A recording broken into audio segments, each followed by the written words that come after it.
The chateau into which my valet had ventured to make forcible entrance, rather than permit me, in my desperately wounded condition, to pass a night in the open air, was one of those piles of commingled gloom and grandeur which have so long frowned among the Apennines, not less in fact than in the fancy of Mrs. Radcliffe. To all appearance it had been temporarily and very lately abandoned. We established ourselves in one of the smallest and least sumptuously furnished apartments. It lay in a remote turret of the building. Its decorations were rich, yet tattered and antique. Its walls were hung with tapestry and bedecked with manifold and multiform armorial trophies, together with an unusually great number of very spirited modern paintings in frames of rich golden arabesque. In these paintings, which depended from the walls not only in their main surfaces, but in very many nooks which the bizarre architecture of the chateau rendered necessary, in these paintings my incipient delirium, perhaps, had caused me to take deep interest, so that I bade Pedro to close the heavy shutters of the room, since it was already night, to light the tongues of a tall candelabrum which stood by the head of my bed, and to throw open far and wide the fringed curtains of black velvet which enveloped the bed itself. I wished all this done that I might resign myself, if not to sleep, at least alternately to the contemplation of these pictures and the perusal of a small volume which had been found upon the pillow, and which purported to criticize and describe them. Long, long I read, and devoutly I gazed. Rapidly and gloriously the hours flew by, and the deep midnight came. The position of the candelabrum displeased me, and outreaching my hand with difficulty, rather than disturb my slumbering valet, I placed it so as to throw its rays more fully upon the book. But the action produced an effect altogether unanticipated. The rays of the numerous candles, for there were many, now fell within a niche of the room, which had hitherto been thrown into deep shade by one of the bedposts. I thus saw in vivid light a picture all unnoticed before. It was the portrait of a young girl just ripening into womanhood. I glanced at the painting hurriedly, and then closed my eyes. Why I did this was not at first apparent even to my own perception. But while my lids remained thus shut, I ran over in mind my reasons for so shutting them. It was an impulsive movement to gain time for thought, to make sure that my vision had not deceived me, to calm and subdue my fancy for a more sober and more certain gaze. In a very few moments I again looked fixedly at the painting. That I now saw aright, I could not and would not doubt, for the first flashing of the candles upon that canvas had seemed to dissipate the dreamy stupor which was stealing over my senses, and to startle me at once into waking life. The portrait, I have already said, was that of a young girl. It was a mere head and shoulders, done in what is technically termed a vignette manner, much in the style of the favorite heads of Sully.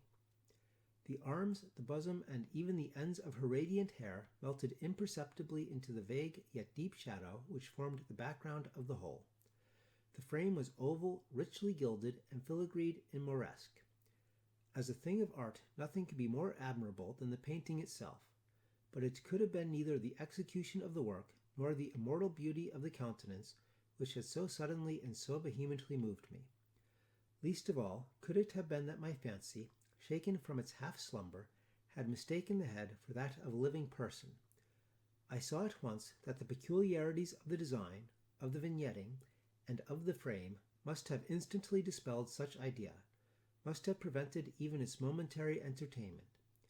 Thinking earnestly upon these points, I remained for an hour perhaps, half sitting, half reclining, with my vision riveted upon the portrait. At length, satisfied with the true secret of its effect, I fell back within the bed.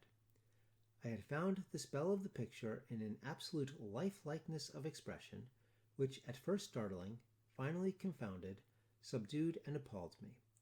With deep and reverent awe, I replaced the candelabrum to its former position. The cause of my deep agitation being thus shut from view, I sought eagerly the volume which discussed the paintings and their histories. Turning to the number which designated the oval portrait, I there read the vague and quaint words which follow. She was a maiden of rarest beauty, and not more lovely than full of glee. And evil was the hour when she saw and loved and wedded the painter. He, passionate, studious, austere, and having already a bride in his art, She, a maiden of rarest beauty, and not more lovely than full of glee, all light and smiles, and frolicsome as the young fawn, loving and cherishing all things, hating only the art which was her rival, dreading only the palette and brushes and other untoward instruments which deprived her of the countenance of her lover. It was thus a terrible thing for this lady to hear the painter speak of his desire to betray even his young bride. But she was humble and obedient, and sat meekly for many weeks in the dark, high-turret chamber where the light dripped upon the pale canvas only from overhead. But he, the painter, took glory in his work, which went on from hour to hour and from day to day.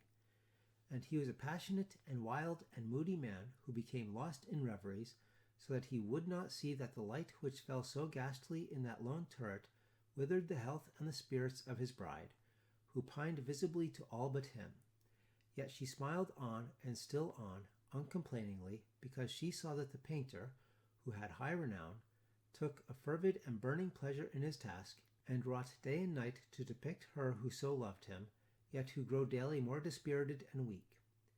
And in sooth, some who beheld the portrait spoke of its resemblance in low words, as of a mighty marvel, and a proof not less of the power of the painter than of his deep love for her whom he depicted so surpassingly well.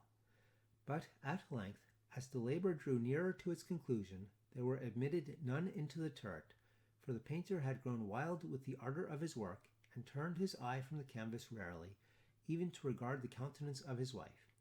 And he would not see that the tints which he spread upon the canvas were drawn from the cheeks of her who sat beside him. And when many weeks had passed, and but little remained to do, save one brush upon the mouth and one tint upon the eye, the spirit of the lady again flickered up as the flame within the socket of the lamp. And then the brush was given, and then the tint was placed, and for one moment the painter stood entranced before the work which he had wrought, but in the next, while he yet gazed, he grew tremulous and very pallid, and aghast, and crying with a loud voice, "This is indeed life itself!" he turned suddenly to regard his beloved. She was dead.